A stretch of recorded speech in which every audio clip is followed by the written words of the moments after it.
This is episode 1 of the Rigs and Radio podcast. This is a new video podcast I'm starting that will be hosted on YouTube, but will be audio ripped out, and uploaded to all of the popular audio podcasting services.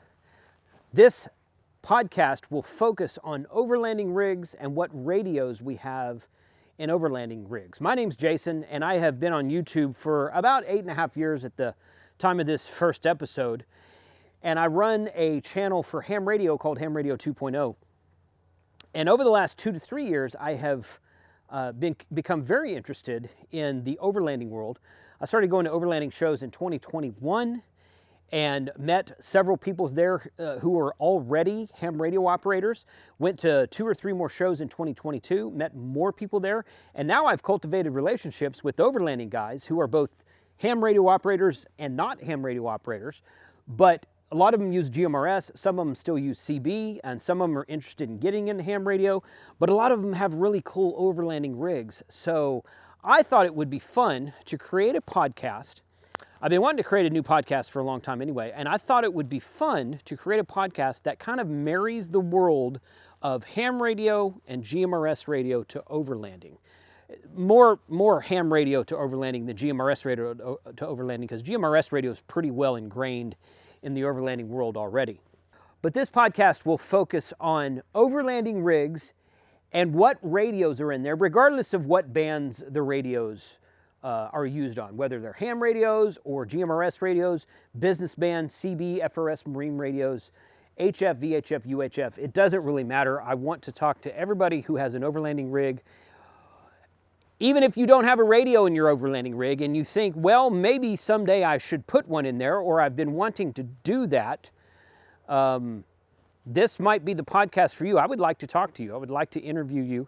I've got several interviews lined up already, and most of them are from people I have met at overlanding shows.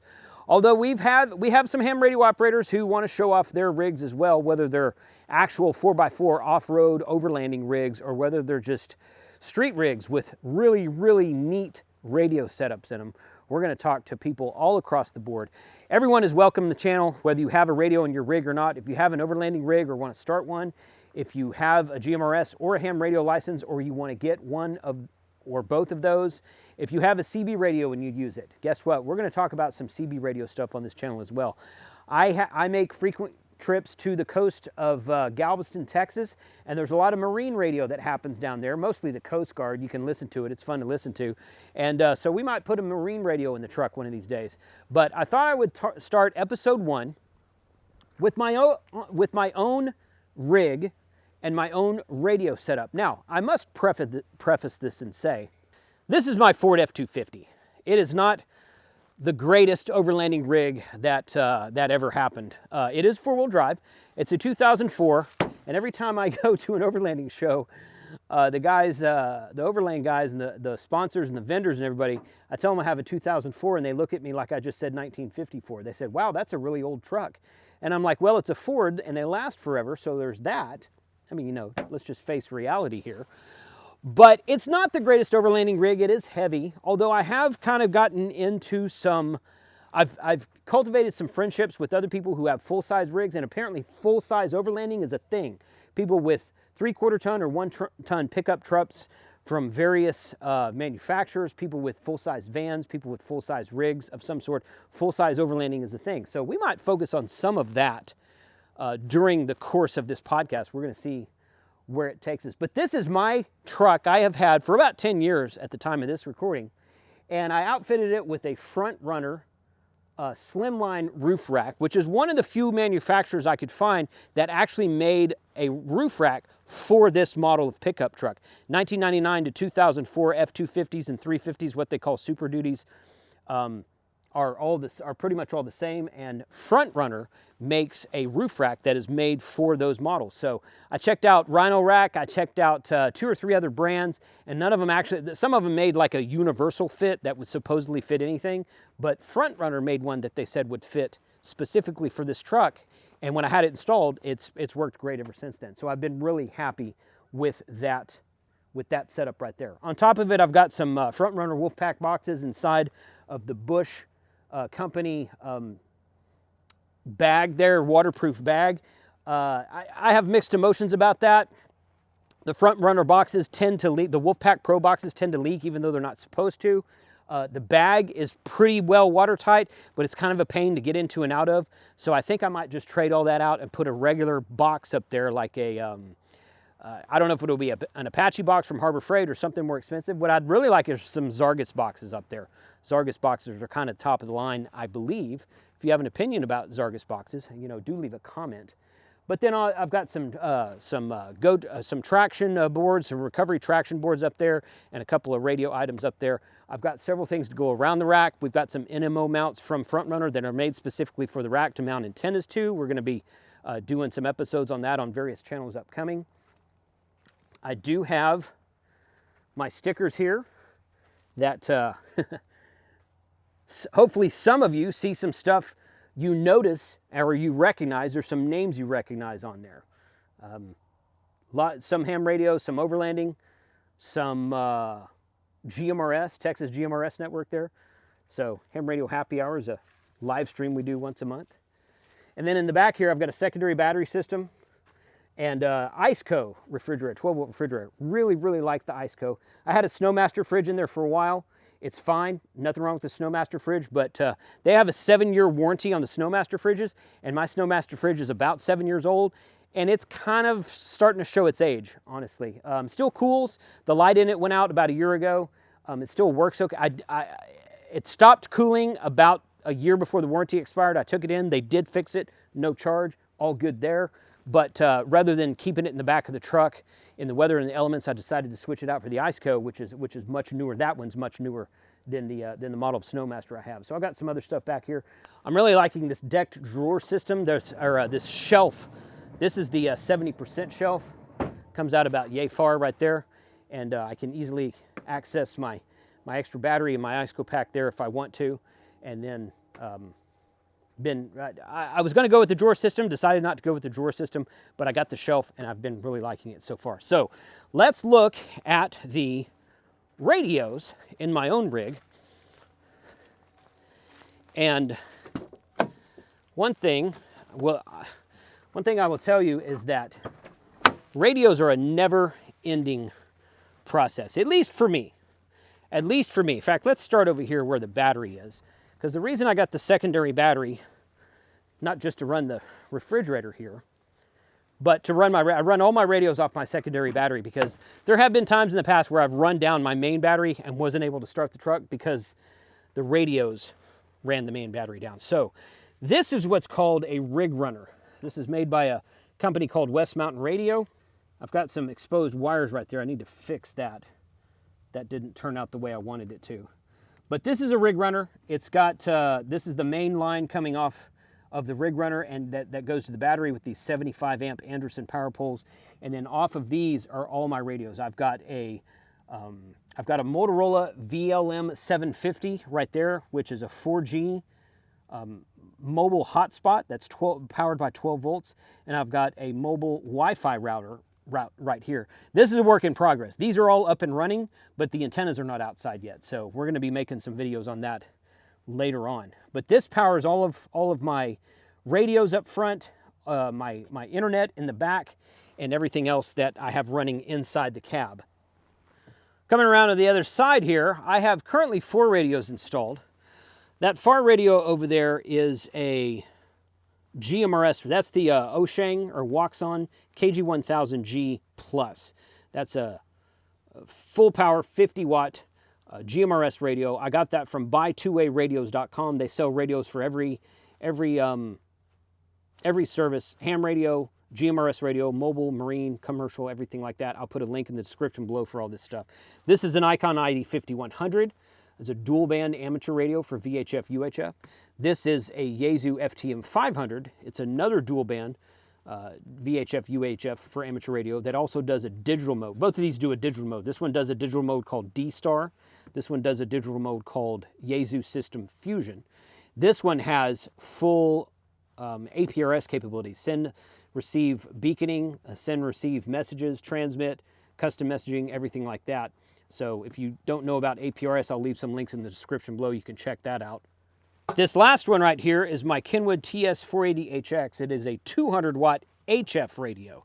HF is high frequency. It's some of the lower bands. If you are familiar with CB radio is HF radio.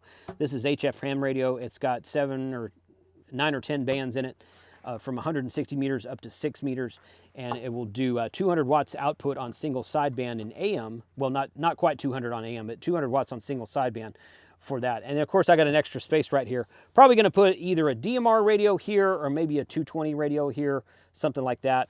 I've actually got 2 more radios I want to put in here, and that's going to be a work in progress, you know, like I said earlier. So those are all routed to the rig runner over there, and then these all have remote faces that I have run up front. So let's look at that real quick. All right, so this is the radio tree that I built myself. This is just built out of piping from Home Depot or Lowe's. I measured it, I went and bought it, I put it together myself, I painted it in the garage, and then I installed it. And I had a custom center console built because the old center console in this truck was kind of wearing out.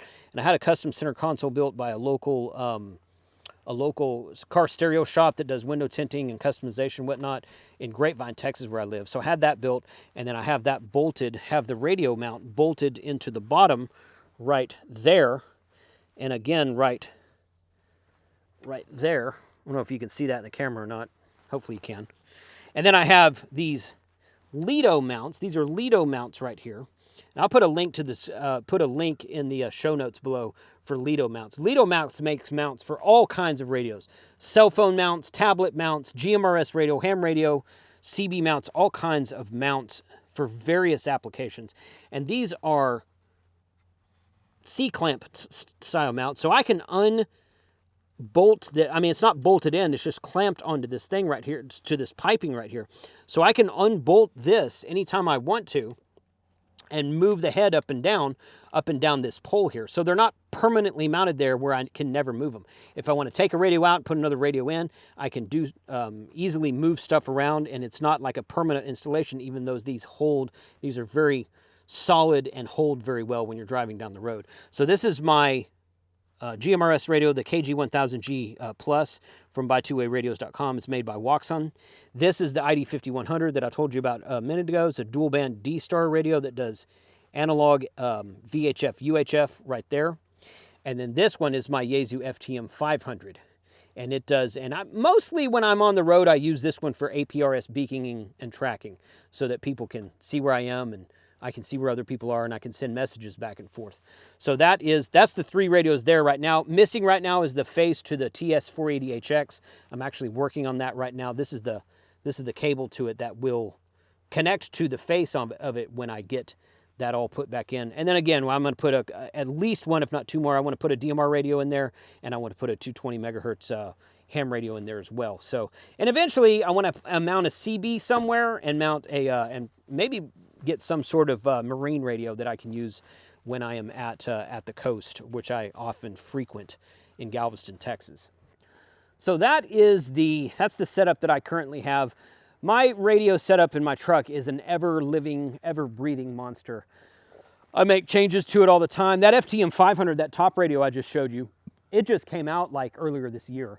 And prior to that, I had its predecessor in the truck. So when I got the new radio, I switched everything out. The TS480HX, I had another HF radio in the truck. I had an ICOM IC7000 in the truck before that. So it's an ever-changing thing. Some people will ask, when are you going to be done? And the answer I usually give is, well, really kind of never, because it depends on what comes out tomorrow. I might change it. There may be a new GMRS radio that comes out that I want to try. There might be a new something that comes out that I want to try. Maybe a new radio service that comes in that I want to add whatever to. So I really want to get a CB radio in there, but the CB radio I have is too large to go in my current configuration. So I need to find something that's smaller and a little bit more compact. I've never seen a CB radio with a removable face.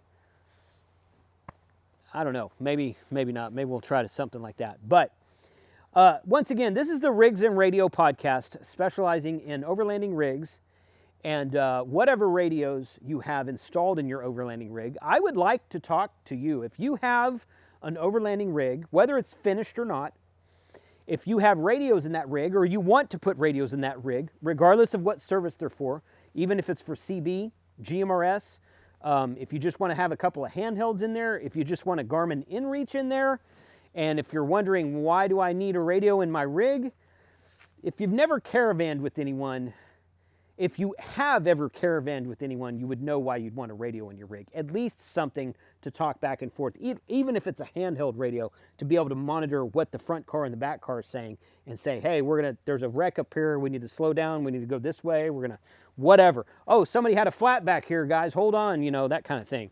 So the importance of radio becomes clear when you start caravanning with people, going on road trips, going up a mountain, going through trails, whatever. So if you have such a thing, a rig of some sort with radios, or that you want to put radios in, or if you just have a really cool overlanding rig you want to show off, hit me up. I will put my contact in the show notes below. And I look forward to seeing what you guys have to say. Again, this is a video podcast that I'll be posting to YouTube. And if I can figure it out, I'm going to post it to Spotify as well. But it'll be an audio podcast. So if you're listening on the audio rip of the podcast, thank you for listening. Do put a comment. If you're going to comment, put it on YouTube if you can, because there's too many podcast services out there for me to go read all the comments on them. Although I might try to read all the ones on like iTunes and Spotify. So we'll see how many downloads start coming in at all the different services there. But at first, we're going to be hosting, and YouTube does actual podcast hosting now. So we're going to be hosting this podcast on YouTube and then spitting it out audio rips everywhere else that I can think of. So put a comment below. Let me know what you think, what types of episodes you would like to see upcoming. And if you want to be interviewed, I hope to hear from you. Thank you very much for watching.